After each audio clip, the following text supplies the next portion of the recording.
Purdue survived 68-64, a home win at Mackey Arena over Oregon. I don't think this is what anyone involved at any level was anticipating, but this is Big Ten play.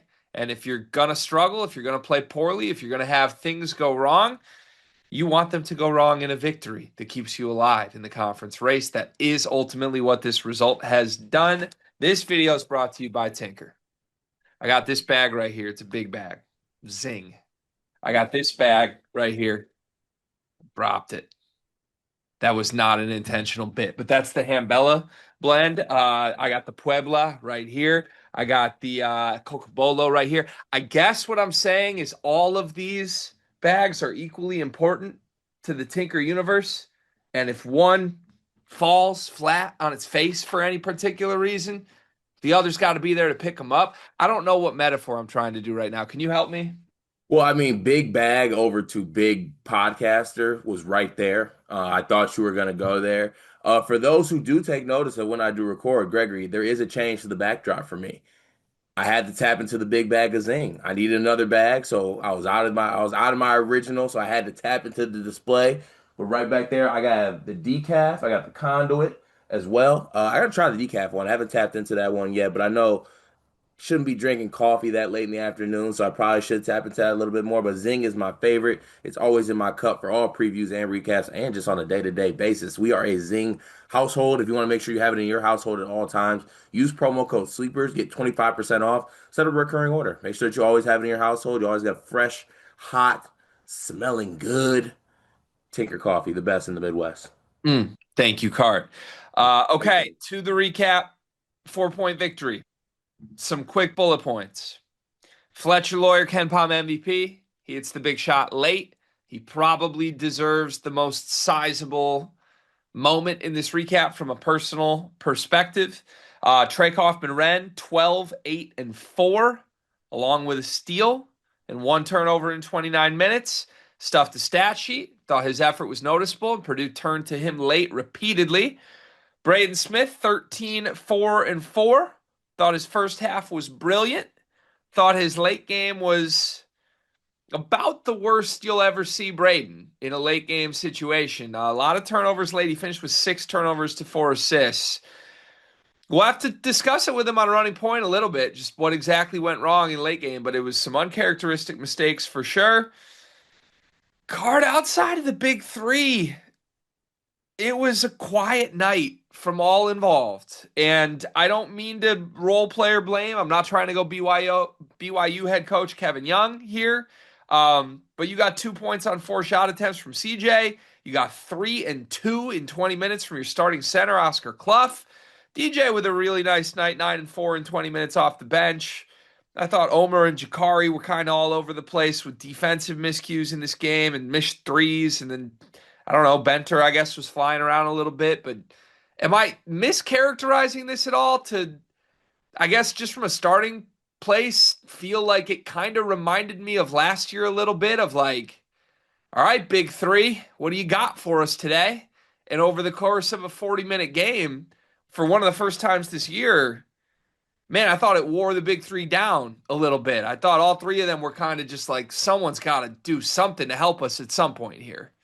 Yeah, and I feel like that there was a level of frustration too with others not necessarily, I think stepping up when they had the chance to. Obviously, this is not a good defensive Oregon team. You're in Mackey, you know, you would expect a pretty inspired offensive performance, and it really wasn't. I mean, even as a team, Purdue hit 5 threes in this basketball game. They were 5 for 18 from three. Outside of Fletch going 3 for 4. Was it 3 for 4? Yeah, 3 for 4. Braden was 1 for 4. Benter was 1 for 2. Myers 0 for 2. CJ Cox and Jakari Harris combined were 0 for 6. Braden They and just, Fletch went 4 for 8 from 3. The rest of the team went 1 for 10. yeah, and good looks might I add too. Wide open. Wide open looks. So yeah, it was just a very very uncharacteristic offensive game for Purdue, and I think that uncharacteristic offense against Oregon led to a little bit of like, all right, what's going on here? Yeah. Why is this not working better? Why is this offense not working? I think the coaching staff was looking for answers a little bit at certain points of this one. Weird moment where Benter hits a three in this game and gets taken out immediately after they only hit five threes in the game. I thought Benter probably could have got more than 12 minutes in this basketball game, given how some of the other role players were playing during it. Another very quiet Oscar Cluff game. Like I'm starting to get very concerned about Oscar now. It's like kind of code reddish for him. But yeah, just outside of the big three, who didn't even play flawlessly, might I add, it was a pretty bad performance from the supporting cast and just offense as a whole. I mean, 68 points against this Oregon team at home is about as bad as it gets. I don't mean to throw it all on the role players. Trust me, we will do what the hell was going on with Braden late in this game, in this recap. I thought it was a really bad night from him. I thought in general, are we going to act like this was a great Trey night either? Like, they were all fine, right? I'm not saying the big three played great. They were fine. But I'm just saying it kind of, I don't know. It brought me back to last year Purdue, which I think feels really scary and ominous. And I'm not saying this year's team is last year's Purdue team by any means. They have different personnel, but I'm saying it felt like it for one night. I'm saying I thought there was some body language stuff from the big three that reminded me of last year of just frustration and feeling like why can't guys do their jobs and letting that compound into errors that now you're making because you are frustrated.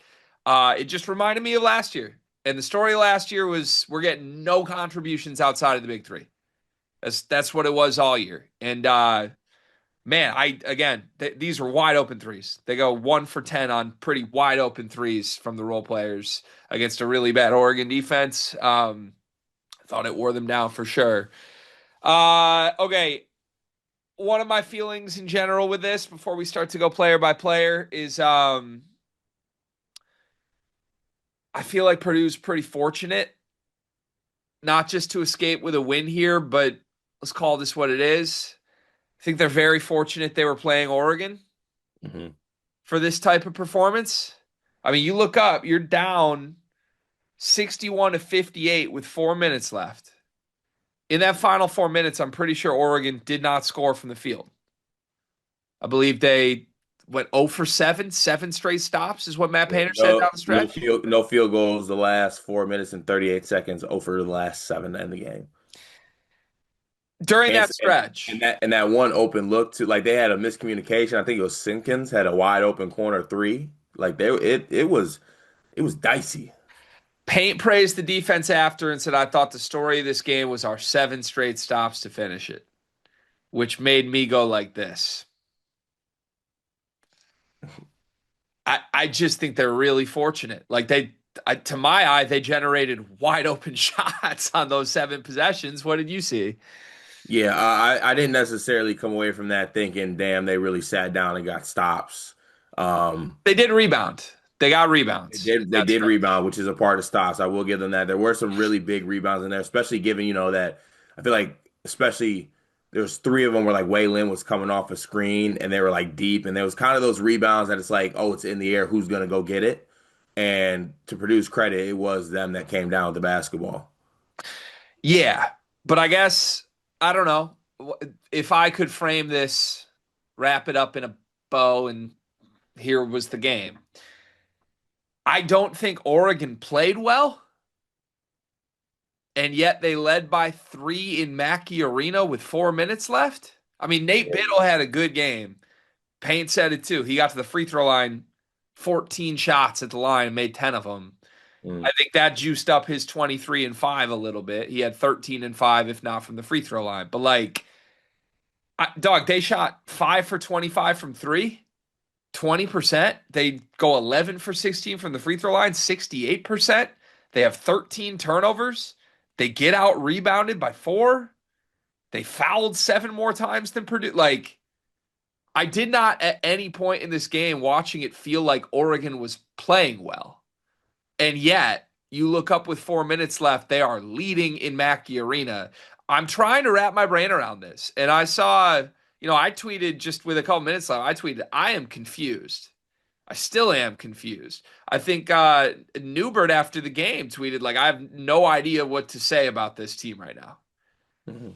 It's one of the more baffling Purdue results I've seen in the Smith Lawyer TKR era. You would think like, oh shit, we're on the ropes with Oregon. Oregon must have played well. I just don't think they did. How the hell did they lead this game with 4 minutes left? Yeah, I mean, I think you even look at a lot of some of Purdue's losses this year, it's teams coming in with elite shot making. Oregon was 5 for 25 from three. Oregon was below 70% from the free throw line. They were below 45% from the field. They didn't really do anything crazy offensively. Now I think they were timely in some of the baskets that they did have, right? Like, they did convert. I would have to look up how many points off turnovers they had in this game. Not only 15, but I feel like a lot of those were timely if I had to say anything. But yeah, to comment a little bit though on the down the stretch portion of it, I thought the rebounding was well, but I feel like things went south for Oregon. I don't know if you remember this play. I think it was a Purdue turnover, and it was right before either the under four timeout or right after the under four timeout, where Oregon unforced just threw it in the backcourt. Yeah.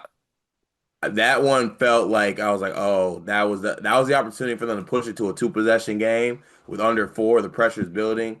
Purdue just got a bad shot on the other end. Also, I think Oregon might have been in the bonus by this point too, so that was a part of this as well. So, yeah, Oregon I think is kicking themselves because they had chances to win this game, and I feel like Purdue is extremely fortunate to be in the spot they're in because they also. I mean, it was also kind of dead in Mackey a little bit. Like there was a little bit of like groaning and moaning coming as like, you know, guys were missing shots on one end. Everyone was groaning when Fletch went to the middle, kind of threw a floater, missed that one, comes back, hits the biggest three of the game, saved them in this game. But yeah, just I was just watching this game pretty confused for most of it on what was going on. It's just one of the more confusing results I've seen from this group, period. And we can do our best to diagnose it. I did do some numbers backed research this morning. This is a true story. I got up an hour earlier than normal to try and dig into some metrics behind what is up with this Purdue team. I think I have diagnosed the biggest issue to me. And I think there are maybe some solutions around it potentially to discuss later in the video. But just in terms of like watching it in real time and then your feelings while you're watching it and then sitting on it for 48 hours, one of the more confusing results I've ever seen. To me, you give me all these numbers from Oregon in this game. Um, they shoot terrible. They don't make their free throws. They turn it over. They don't rebound. They foul. Write that up, put them all as line items, and I'm like, okay, so Purdue could play terrible and win this game by 12. Mhm. But no, like I don't know. This either like changes what I think Purdue's floor is or something. It's kind of inexplainable to me. I guess if I'm just trying to look at this game specifically, I think the big issue for Purdue here was just offensively. You score 1.03 points per possession as a team. You have 14 turnovers. We know that that's way too high for a team with Braden Smith at point. Only one more assist than you had turnovers. You make 5 of your 18 threes. We already talked about how none of the role players could buy anything in this game. So I don't know. Is that kind of it? Is that the story of this game? Just a stinker offensively from a quote unquote elite offense? Yeah, but you know what? It's a stinker offensively, but it's a surprising one because you know how you mentioned this looked a lot like last year's team? Yeah. Last year's team still should have blew Oregon's doors off, this Oregon team's doors off. Because I just with the big three themselves, I thought you should be able to get whatever you wanted. And it was okay games from all the big three. Maybe better for Fletch, but outside of that, I thought it was just okay. If those guys play good, better than they did in this one, I think they still win this game easily. Yeah. I just thought the team was bad. I guess that, Everything was yeah, bad. it felt like everybody except for Fletch and maybe Trey just had a really off night. Yeah. But this kind of feels like a lot of off nights in a row. and there shouldn't be off nights given the sense of urgency that should be in place. Yeah. Like you don't have the leeway to mess around with stuff like this. Yeah.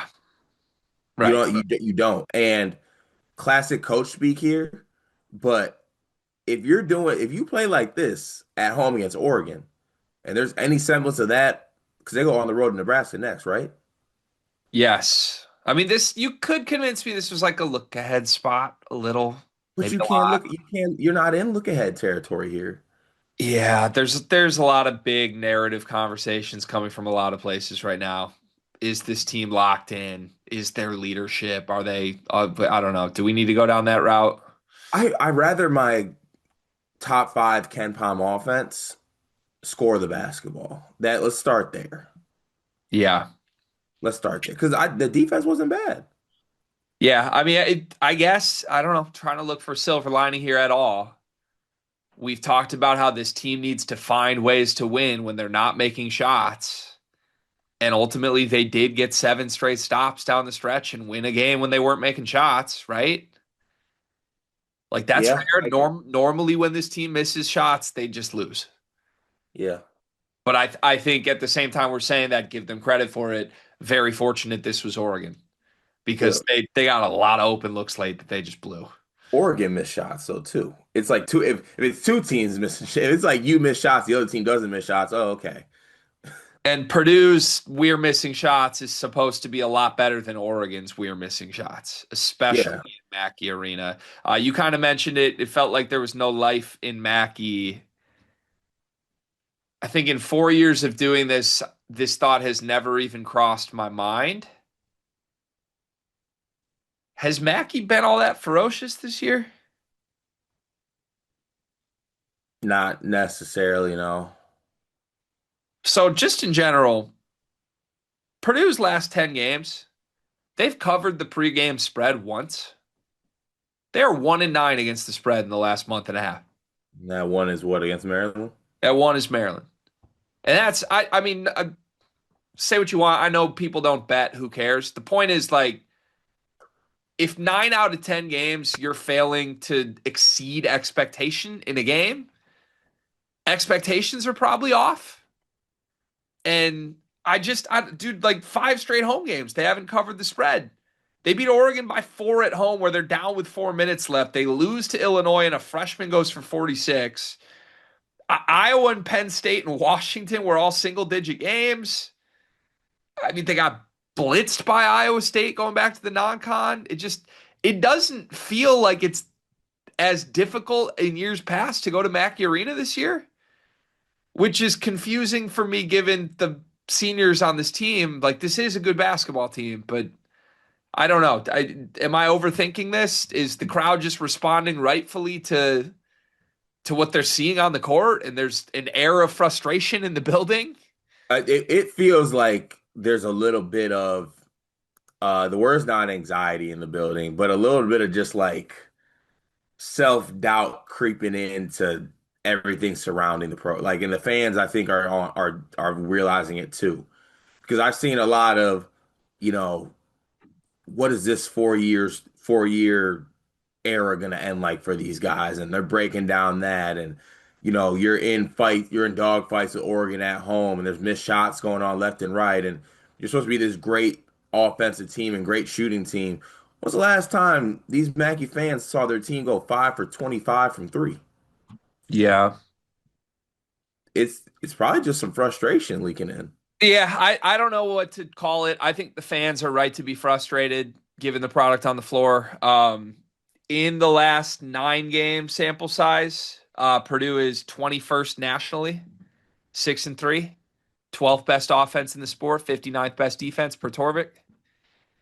I mean, that's not what this was billed as. So it's still not diabolically bad by any means, but you're closer to Iowa than you are the top of the top in this league.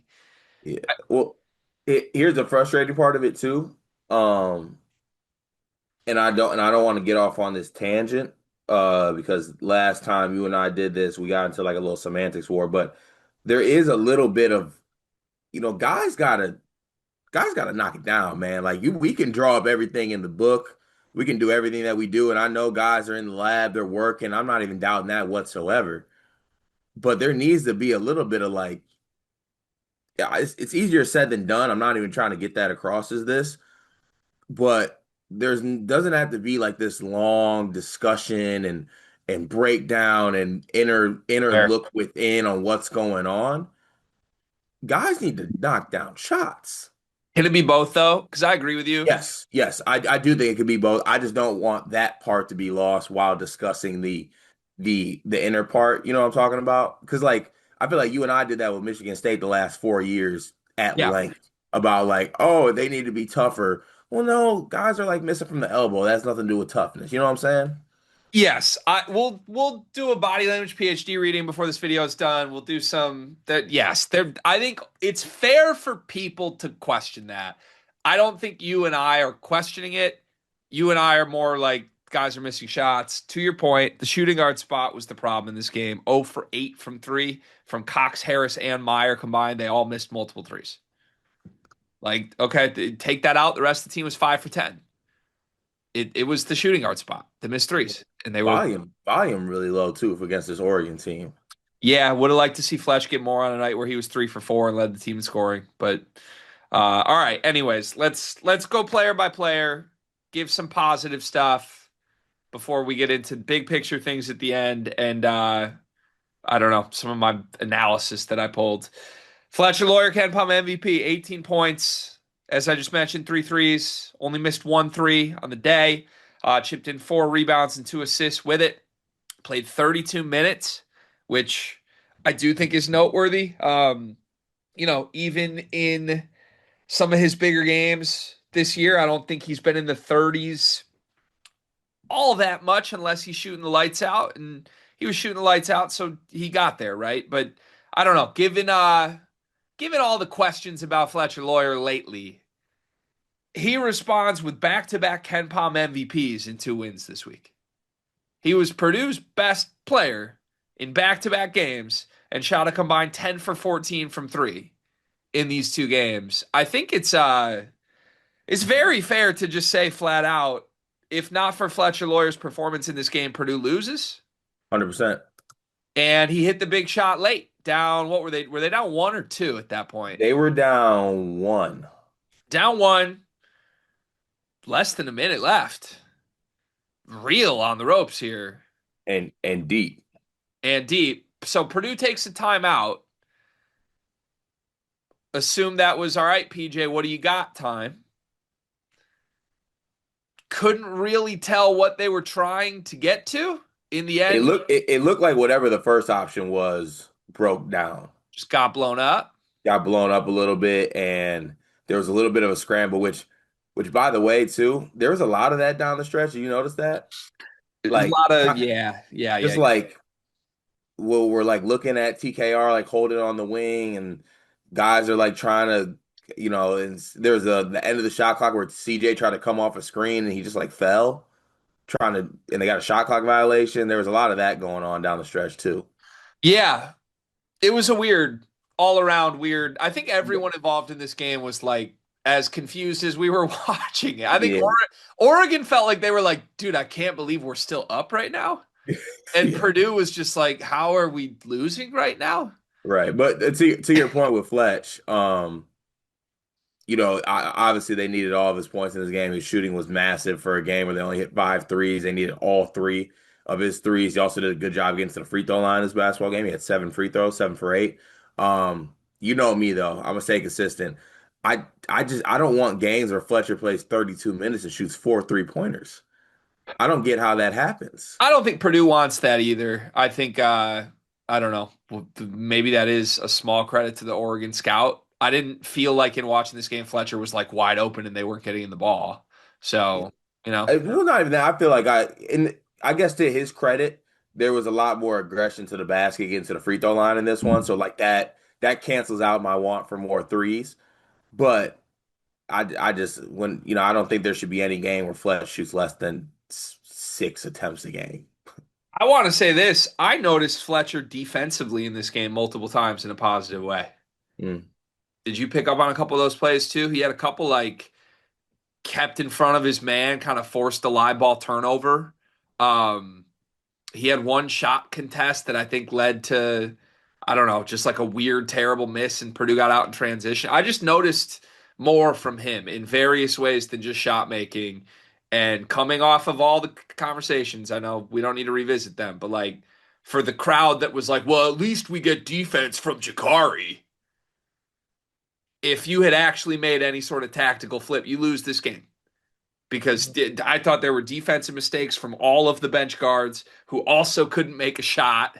And I saw Fletcher competing on that end and pouring in shots from wherever, getting to the free throw line. He was brilliant in this game, and I'm happy for him. And I don't know, why do I feel proud of Fletcher Loyer right now? But I'm proud of Fletcher Loyer, you know? Yeah, we'll have to talk about that offline. Yeah, But yeah, no, the thing is with Fletch, and this is a term of endearment coming from me. I typically notice him being a liability on the defensive end. I didn't notice it at all in this game, which means that what you're saying is true. I noticed multiple positive plays defensively from him, which I don't know if that's ever happened. So Yeah. good for him. And clutch. I mean, you gotta have some shit to you to take that deep one. I get the guy fell down. He looked like he was trying to sell a flop call. Um, they reviewed it and good on them, nothing. But I think that was still deep, man. Deep, like season on the line, hanging in the balance. I loved it though. I did too. I loved it. I loved it just for the simple fact of everything I just stated before. Like other guys' shots aren't falling. We're turning it over. CJ's falling down. TKR is like they are shading him to his left hand. He refuses to go left. He will try to bull his way to the right as hard as he can. He's got Kwame Evans digging down on him, still almost stealing the basketball, stepping on the line. So in that moment, Fletcher's like, you know what? F it. Why not? We're in Mackey. If I don't take this one, we're probably not getting a better shot, to be honest with you. Yeah. But why not? Yeah. I've seen the terminology in multiple places. Fletcher's shot saved the season. Can we flesh that out quickly? I know we're gonna do the big picture stuff at the end of this, but can we just flesh that sentence out for a second? Yeah, so I don't think it saved this. I guess I could get there by adding and subtracting a few things. It saved their Big Ten championship hopes that are Oh, to me, it saved the vibes. okay. Elaborate. You think had this been a loss, this is ultimately so emotionally crushing, there's no coming back from it? Yeah, I guess that makes sense. I might buy that. yeah. And I don't know probably though. I don't you and know. I are at the forefront of that. Well, I don't know though. I kind of to some of the conversations we had last week, Jalen Rose's whole segment on TNT where he was like, "Listen, I've lived this. They're bored. It's the doldrums of Big Ten play. They got to snap out of it, but like you get to single elimination time, they will. Trust me. Like these are guys that have played a lot of Big Ten games. They're just there's an element of like let's get to March and let's do this. Um, I really think there isn't going to be a moment in the regular season that is emotionally crushing enough for this team not to snap out of it. I guess here's all I would say. The shot saved their Big Ten championship hopes. Their Big Ten championship hopes are already ridiculously dim. And I don't mean to play doom and gloom because a week ago I was on here like, you can win out. You can, like, yes, Michigan State had 3 losses at this point last year and they went 17-3 and won the league. It is still possible. It's absolutely still possible. There's 7 games left in the conference season and you're 2 games back in the loss column of Michigan. The team I'm watching from Purdue right now just isn't that level. And maybe they get there in the next month. I don't know. Maybe they pick off Michigan at home. I don't know. I I'm not expecting this team to go 7-0 down the stretch. Yeah. And by the way, speaking about what Michigan State did last year, That run was ridiculous by Michigan State. Even as a Michigan State fan, I didn't think we were doing the shit we did. Yeah, it's just kind of like in terms of saved the season, it saved your Big Ten championship hopes that have taken like shotguns to the chest in Bloomington. Like it's not exactly, and I get like they got to play better and all this, but like I don't know. To me, the season at this point is going to be decided by what's done in March, unless they pull a miracle off and really do rattle off seven straight. But this team they've been for a month is not going to rattle off seven straight. And I think it might be time. I'm not saying wrap your brain around that. I'm not saying accept it, but kind of back to like, why are the vibes in Mackey so weird? Why are the vibes of this team so weird? It's like we don't want to accept that this team is just playing like the 20th best team in the country instead of the best team in the country. They need to find answers, not like pout that the answers aren't there. And I do think there's an element of that on the court. I've talked about it throughout their careers that all of the stars just kind of like deflate when it's not going their way. But just in terms of even the way this win is being interpreted, I don't view it as this saved their season. I think their season is what it is right now. It's going to be decided by March. Does that make sense? Yeah, no, I look, I think that too.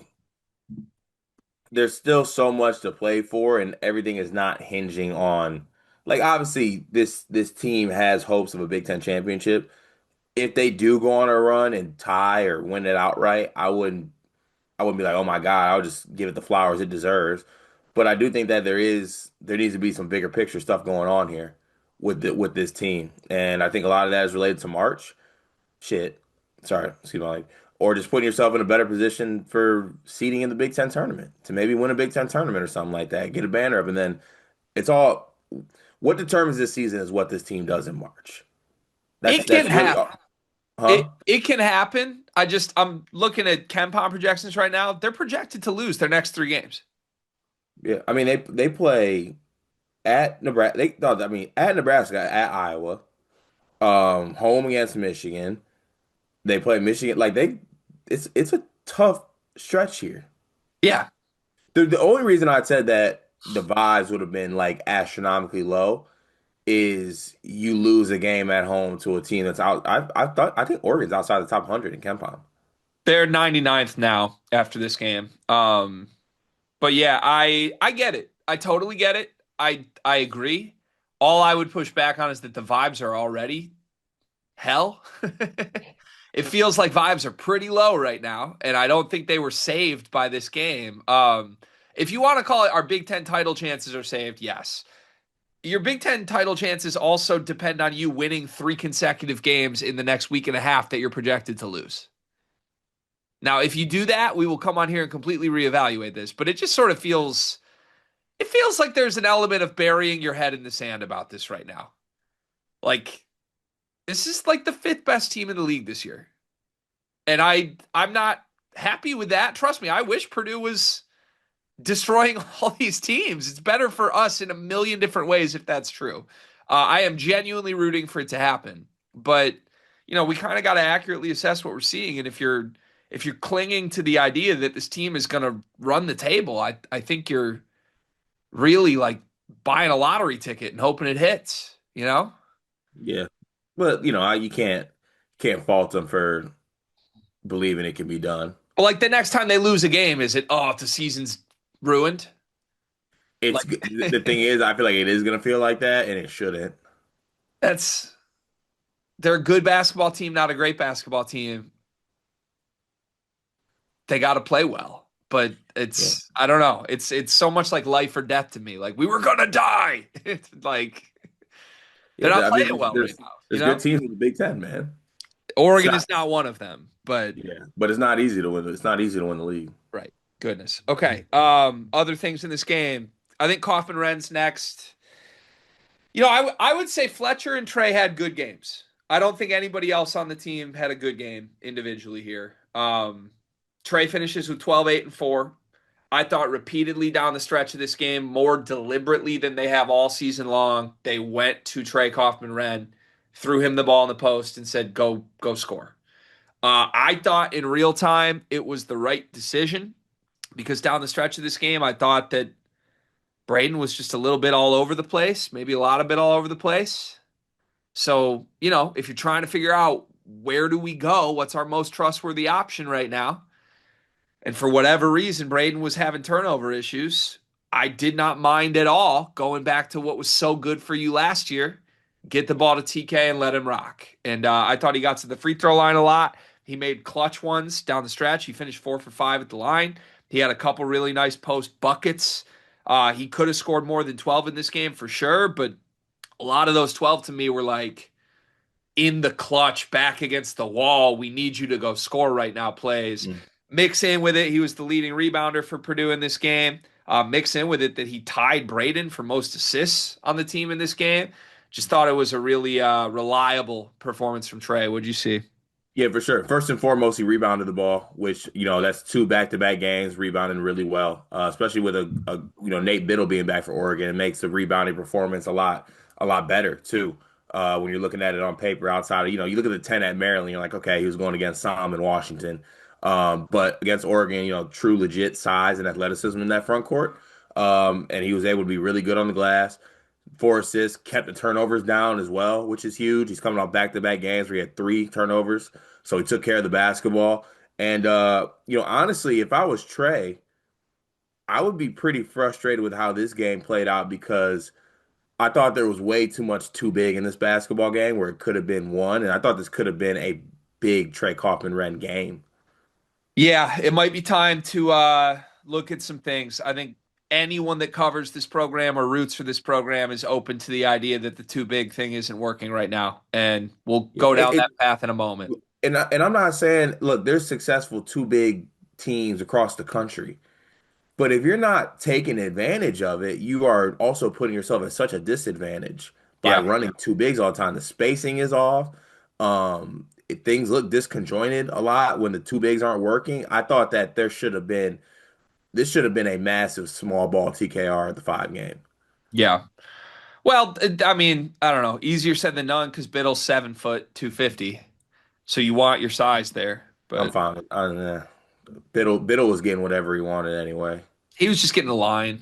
He missed all his threes. He was 1 for 8 from three, but but he was getting to the line because he could get wherever he wanted, do whatever he wanted. it's fair. Yeah, I mean, the biggest problem with Purdue's too big look is nobody's a good defender.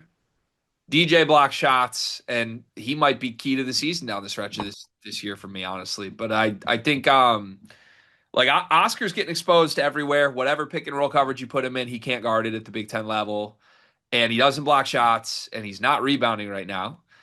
And it leaves, if you're still trying to play him with Trey together, it leaves Trey in such a difficult spot defensively. Trey is chasing quicker players. It's dragging both your rebounders away from the basket.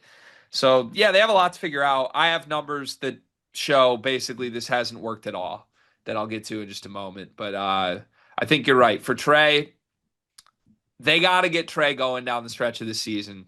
I think this was a good step in the right direction and really the first game of the year where in clutch end of game scenarios they went to Trey Hmm. and said, Trey, win us the game. And he kept them afloat long enough for Fletcher to hit the big shot. Dude, like, I don't know. We always talk about the big three. Like the big three helped you here. Two of the big three that have been loudly criticized by us at times stepped up and made plays to keep this afloat. And I think they deserve credit for that. For sure. I agree. Okay. Let's do Braden first, then we can go to the Cluff conversation. Really weird Braden Smith game. And it obviously has us in a weird spot when we host his pod with him. He is a genuine friend of ours at this point, and more so than any other player we've ever covered, we have a relationship with him. So it's going to be inherently hard to criticize him. At the same time, I think, we're trying to document this Purdue season honestly with him, and we're going to ask him these questions and kind of learn what he saw in these moments. It's just a weird game to discuss for me because truly, through 20 minutes, again, I thought Braden was perfect. I mean, in the first half of this game, he couldn't miss. He had like Purdue's first 8 points of the game.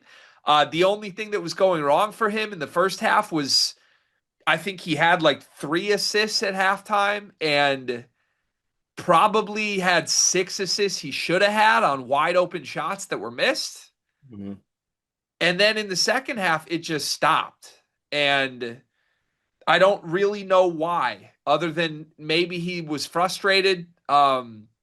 Maybe he just kind of in the moment felt the gravity of, oh my God, we're down to Oregon with 4 minutes left and the season's on the line. But he made some very uncharacteristic mistakes in the second half. Obviously, a game where Braden finishes with 6 turnovers to 4 assists is a confusing result. I would say this: the low assist number in this game is not indicative of the way he passed the ball. He had 4 assists in this game because his role players shot 1 for 10 from three. I mean, at minimum, he should have finished with 7 assists if they make a normal amount of threes. But the 6 turnovers were the problem. And if you go back and watch the film of it in the second half, especially in the final 5 minutes of this game, there were some bad ones. There were some like, what are you even seeing? Just like a basic like entry to Trey is going wrong and you're not on the same page. So I don't feel like I've seen this from Braden in years. I certainly haven't seen it this season at all. I don't really know why it happened. Do you have any sort of diagnosis on it? I think the second half to me was 20 minutes of I'm frustrated basketball. That's really all I can chalk it up to. I mean, he was 1 for 6, and this is just, I mean, this is second half. He was 1 for 6 from the field, 0-1 from three, 0-1 from the free throw line. He had 1 assist to 5 turnovers. That's In the unheard second, of. huh? That's just unheard of. And it's unheard of to the point where that's quite simply frustration, I think, seeping in. That's really all it has to be. And it's unfortunate that it happened. You don't really expect it to happen to Braden, but people are human. To me, I chalked it all up to he's frustrated. He's frustrated. And unfortunately, because he is in the spot that he's in, he's as high usage as he is, he's as special as he is, his frustration is felt a little bit more than when other players are frustrated. Like, because I feel like I've seen games this year where other players, like I've seen games this year where TKR's been frustrated. It's a little less impactful than when Braden's frustrated. And yeah, whether it was, I think, himself knowing he's better, not playing better, or guys not hitting shots, that was just to me 20 minutes of I'm livid basketball. Yeah. Livid at what? Livid that guys aren't making shots? I think it was more himself first. I think he was just probably upset with his own play. That must have happened quickly in the second half then, though, because he was great in the first half. I think that in the first half it was a little bit more like I need some guys to hit some shots. In the second half, I feel like it was more like I'm way better than this. We're also close with Oregon right now, and I think a lot of it has to do with how I'm playing, and I'm frustrated. Yeah. Okay. I think I agree. It just, yeah, it looked very frustrated. Purdue had as many turnovers as 3-point attempts in the second half. Yeah, and that's Dog, they are so lucky to win this game. given Braden's second half performance for sure. Man, Yeah, I mean, that second half was I didn't realize how bad the second half was. yeah, I felt it in real time, and I think a lot of people did. Just totally uncharacteristic. I mean, look, I think he's the best passer in NCAA history. I think he's the best point guard in the country. That's the worst half he's played this season. Maybe the worst half he's played since his freshman year. I think there's obviously enough like data and resume here from Braden Smith that it's totally fair to just like wipe that one, isn't it? Like Yeah. that was so uncharacteristic. It's not going to happen again. I guess the scary part is just if you're right, if you're saying, hey, he was just frustrated. That feels pretty critical to Purdue's season to me. Then, like, how confident are you he's not going to be frustrated again? Because he is. This is what we love about him. He's an emotional person. He's an emotional basketball player. It's what makes him great at his best. It's also what maybe makes it louder when he's at his worst. And Look, the last month of last season, he was really visibly frustrated. This is the first game this year I feel like I've really felt that. But I think a lot of the reasons that he was frustrated last year might still be true with this team. And I'm a little worried. And I don't I think honestly, dude, he's our friend. This is hard to say. He's almost got to get over it if it is frustration with the things around him. Well, that here, I mean, quite just to put it simply here, that's not changing. That this team is what it is, and this is not to say you can't be frustrated. But to your point, I mean, I don't even know how other way to put it. You got to get over it. Yeah. You just got to play. You just got to play ball. Well, and I look, he had a couple of those turnovers late. Final three or four possessions, they weren't running anything for him. Mm. And I don't know if it was because Oregon blew it up or something, but like it was three straight simple They, entries they to Trey. they were very aggressive off ball screens, like They were. blitz and trapping. It was three straight simple entries to Trey, and then it was however Fletcher ended up with the ball in his hands at the top of the key. Like I That's rare. Any other time this season it's been close. It's just been Braden ball screen. So I look, we'll ask him. We'll probably get the intel on this, but at minimum, this was a different feel to it than previous frustrations for me. At the same time, let's kind of pivot into this now. Ray Fell was tweeting that there's a leadership problem. I think he's not naming names.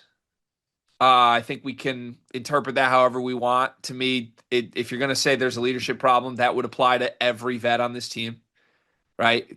Braden, Trey, Fletch, anyone you want, pick a guy, all three of them together. Um, I think Fell is right. Hmm. As a whole, I think there is a leadership problem on this team. I also, you know, I don't know. I don't. I guess I don't know what I'm saying.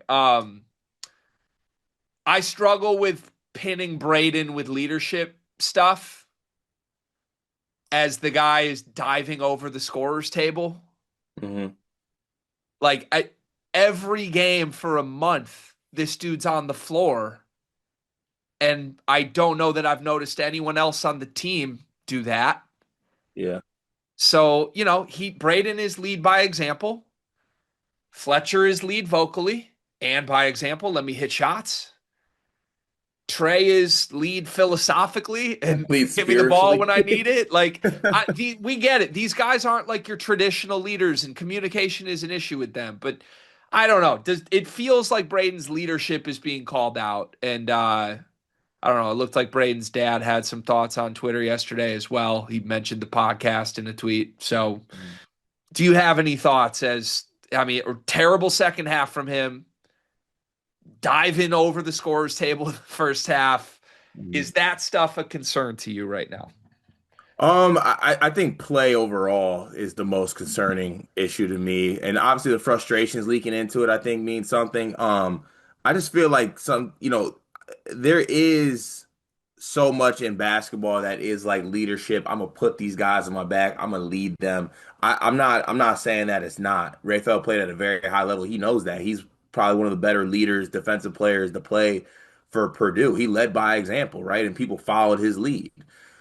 The only part that I feel a little bit disconnect here is the part that you mentioned. Braden's the first one on the floor. Braden's the first thick guy on this team doing all the hustle plays. And then secondly to that, when things are going bad, it's Braden's fault. When things are going well, it's, oh, look at TKR and Fletch. That's where the little bit of disconnect Well, comes they from me. they earned that in this game. Oh They no, no, no. They definitely earned that in this game. I'm saying overall. Overall, it is a lot of I think other Braden guys. gets a lot of the credit when things are going well. I don't I don't think there's a division between those big three on that. No, no, not. I'm not talking about those big three in general. I'm talking about how people speak about this big three. Other people. You're talking directly to Raphael here. Yeah. Okay. Well, that's fair. And I I agree with this point. I agree with the leadership points. I'm not even trying to do the whole like I disagree or agree with him. I 100%. do agree that I think that Braden is the leader of this team, by the way, because I'm not looking to TKR or Fletch to do anything really on the leadership side of it. I am looking at the point guard. Point guards are inherently naturally leader or supposed to be leaders of basketball teams. And you know what? I thought there could have been better play from Braden in that second half Yeah. that I think would have led to that. Also, I think guys hitting shots would also lessen the need for leadership. If we are stack ranking the issues plaguing this team currently, to me, number one, your starting center gave you 3 and 2, while Nate Biddle gave him 23. Thing number two, your role players went 1 for 10 from three on wide open threes. Mhm. I don't even know what thing number three would be. But some like I'm concerned Mackey isn't as ferocious as it used to be. That's thing number three. Thing number four, Maybe you turn the ball over 14 times and yeah, 15 assists. turnovers. And also, this is one of those games too. In my head, you lost the rebounding battle. Because it could have been more. I agree. Yeah. Yeah. Thing number three, turnovers. Thing number four, leadership from the guy diving over the scorer's table in the first half. Like, just not nearly as much of a concern as the other basketball stuff. I think it's fair to raise it. It's fair to have the conversation. Look, the body language is shit from like everybody right now. I don't think that's a surprise to anybody, and it's something that has plagued these guys for years. In terms of like, is this team missing anything from an intangible leadership, emotional standpoint? Here's what I would say. I think they really miss Lance. Yeah, I was, can I add a little bit to that before you go on? Because I think that's a great point. The reason why this team is so frustrated and down on themselves is because they are completely shot making reliant. Yeah. That's not like I to put my team into the mix here. Everyone's always like, "Oh, Michigan State is always compete." Yeah, well, because like we don't determine our success on shot making. We don't really make shots. Yeah. We're about getting stops on the defensive end. That's like where the money's made, defense and rebounding. That's not Purdue. Purdue is a offensive engine juggernaut, do that stuff. So when that isn't going well, that's where the frustration leads into. I mean, sometimes you do got to take a step back and look at it and be like, this, I mean, this team shouldn't get stops. Yeah. Yeah, in terms of quote unquote leadership concerns, I just think look, could the big three be better? Of course. Does it ultimately fall on Braden because he's the best player on the team? Yeah, I think that's probably fair. At the same time, I think Braden is a good leader in his own way, and I think his teammates and coaching staff would agree. Mhm. It's not like he's a distraction in terms of anything negative that he approaches the game with. Um, I think they're missing the psycho, dude. I think you think back 2 years ago, obviously they had Edie, but like Lance gave the team a certain edge of like, chaotic self-belief and toughness, right? This team doesn't really have that to me. Yeah, and you know what? Even in like a wild, crazy world, what if the two guys that left became that as like upperclassmen? I just don't think that's even how Colvin and Heidi are wired. But I hear what you're saying. They're missing the athleticism from those two guys. I'm Hmm. talking purely in between the years. I'm talking like Lance played with a joy that was Hmm. infectious. He played with like this, oh, let's go take their lunch mentality. And I just think that rubbed off and worked really well in between the more reserved guys. Yeah. Since Lance walked out the program, they haven't had that dude. And I think you watch this team, like maybe basketball wise, you have skill sets that are similar. CJ and Jakari are quiet. Omer is learning right now. Um, Honestly, the guy on the roster I think does it the best is Jack Benter. And Yeah. Or the guy who supposedly maybe does it the best is redshirting this year.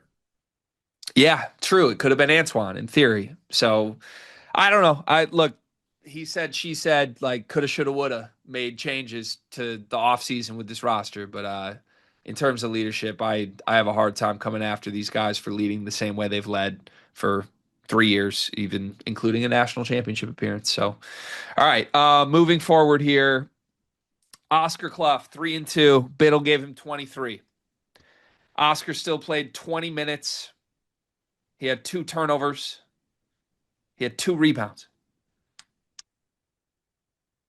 This is now a month of this. This is 5 straight games for Oscar Cluff in single digits. In that span, he has had 4 or less rebounds in 4 of his last 5 games. His game logs since the losing streak started: 6-4 against UCLA, 9-4 against Illinois, 2-6 against Indiana, 6-3 against Maryland, 3-2 against Oregon. This is like a freshman wall, but he's 23 years old. I don't know what I'm seeing right now, but I have numbers to back this up more than just his individual scoring. This ain't working. Purdue's defense is struggling because they're trying to play Oscar and Trey together. They are Hmm. not rebounding the way they're supposed to be. He is not scoring. And oh, by the way, Trey's scoring is way down because you're in the way of it. Hmm. So you're basically not getting any of the benefit that you were supposed to be getting of going too big here to try and force feed a guy who has more than 4 rebounds in a game once in the last 3 weeks.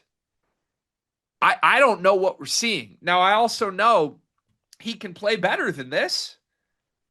And sometimes you say it. It's just as simple as strap your nuts and play. But like, this is the same guy that had 15 and 15 against JT Toppin.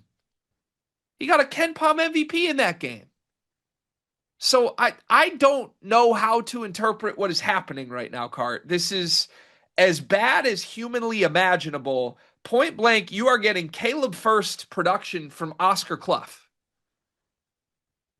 I don't know whose fault it is. I think it's just Oscar's. Is there any hope that this turns around? Uh, to be honest with you, no. It feels like the jig is up a little bit, Why kind of with so? this.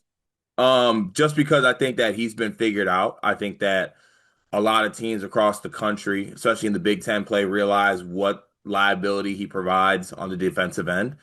And then also at the same time, he's not bringing what his bread and butter is. I just don't think I don't know if he can rebound at the Big Ten level. Certainly not while he's put in ball screens on the perimeter every play.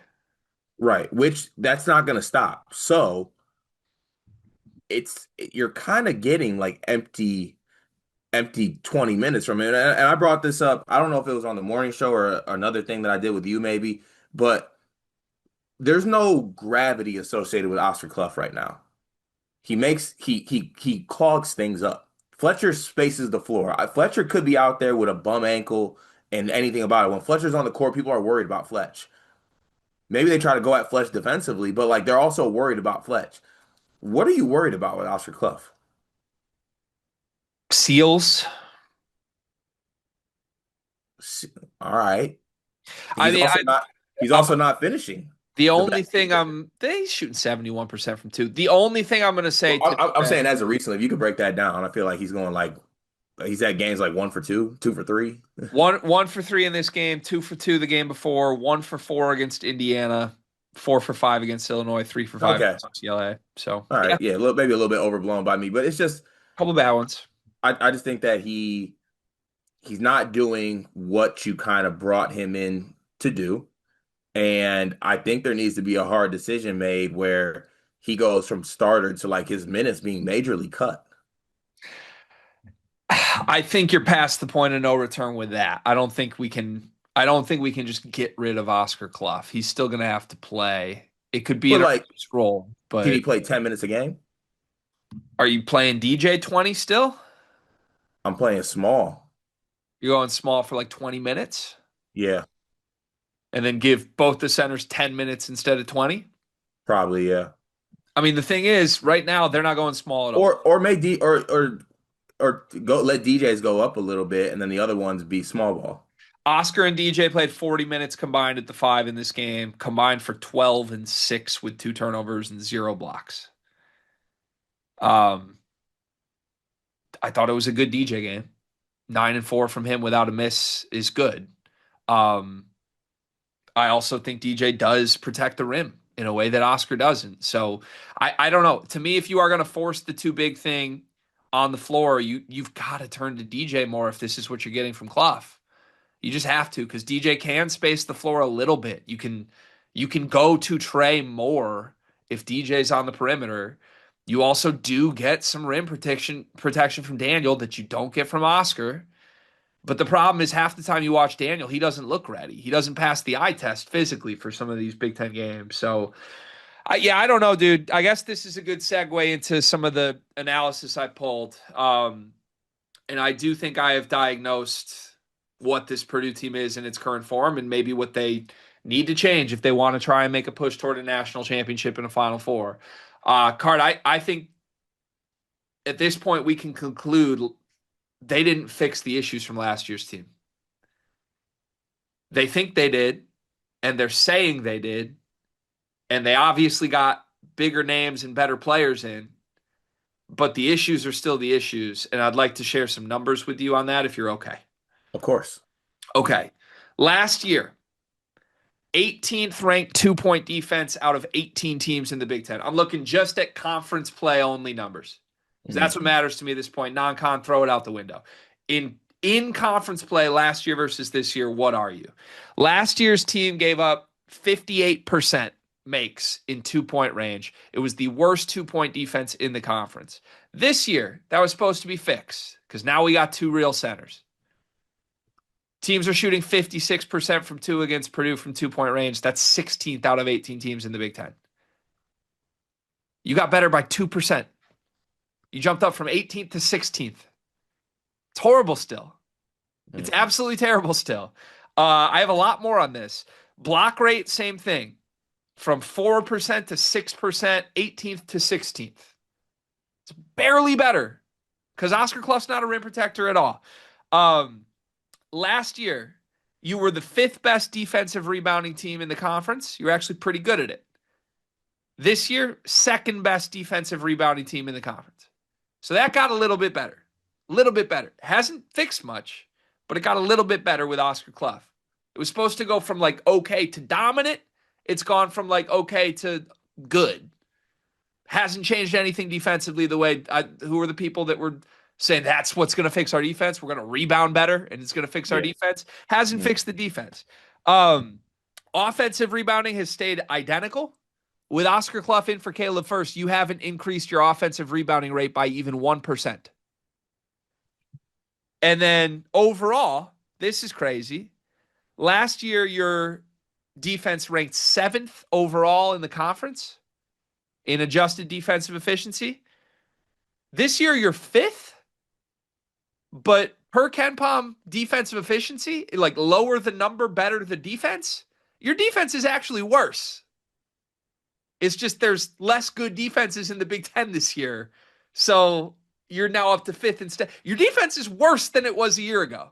In conference-only play, per KenPom adjusted defensive efficiency. And you haven't fixed any. The big issue is the 2-point rim protection stuff. It's the same. It's all the same.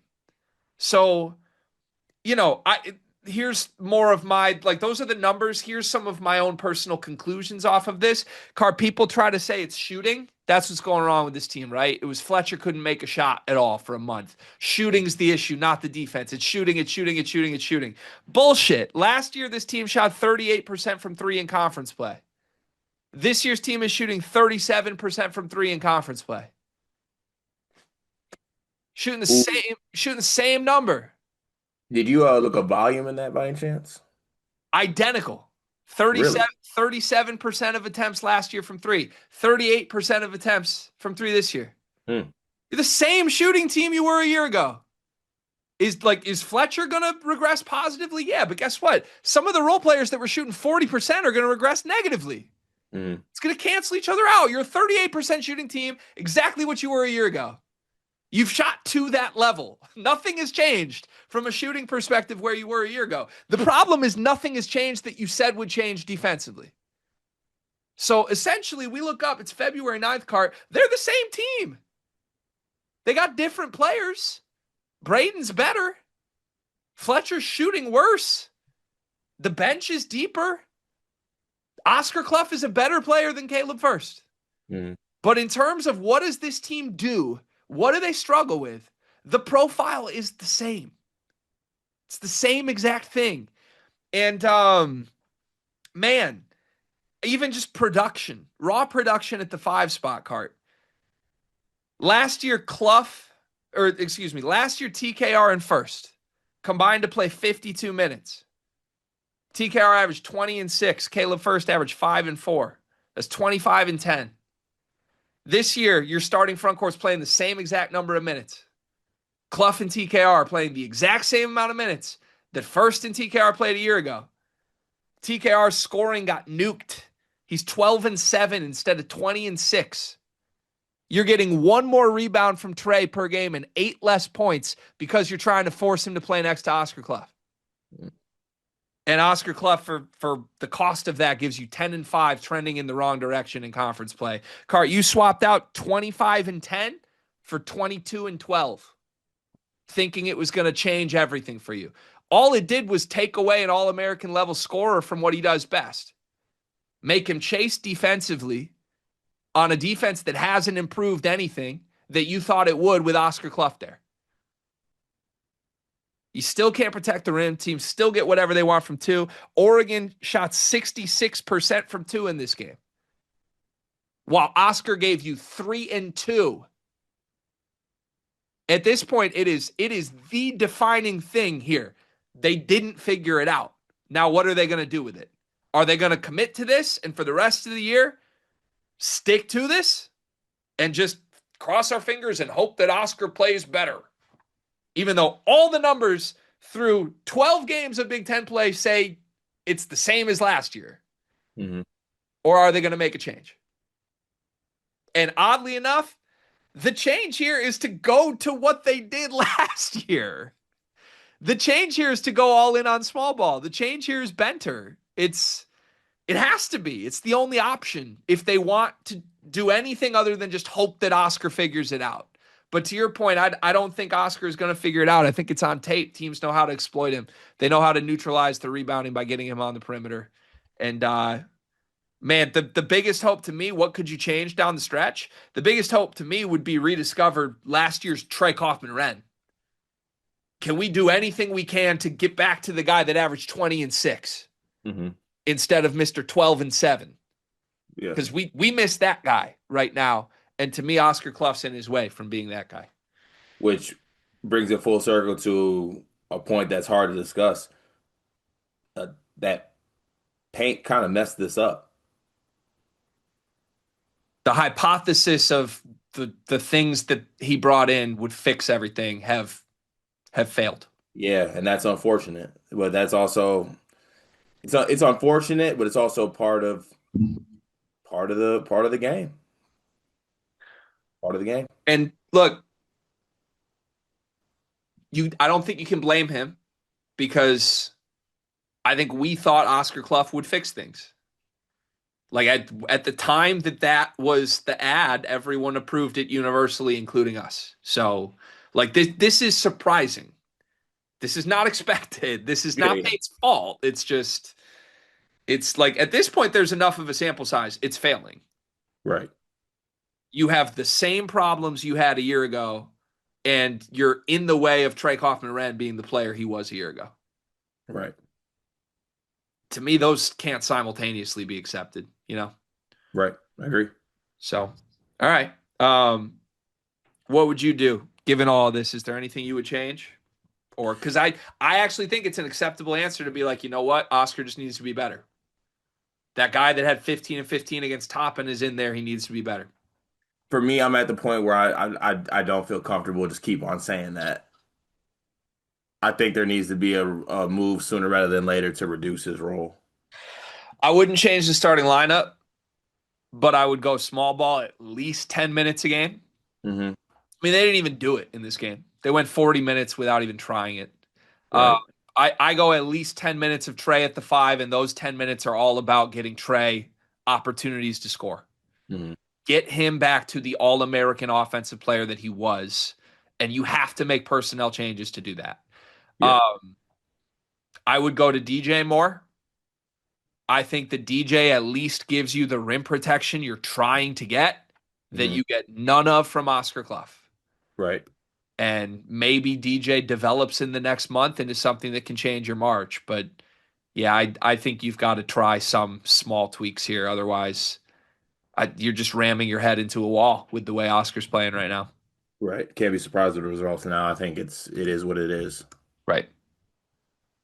All right. Anything else? You won the game. Huge. Huge. You won. Massive. That's all I got. Big one on Tuesday. We'll have a preview up at Purdue, Nebraska later today. Good win, Boilers.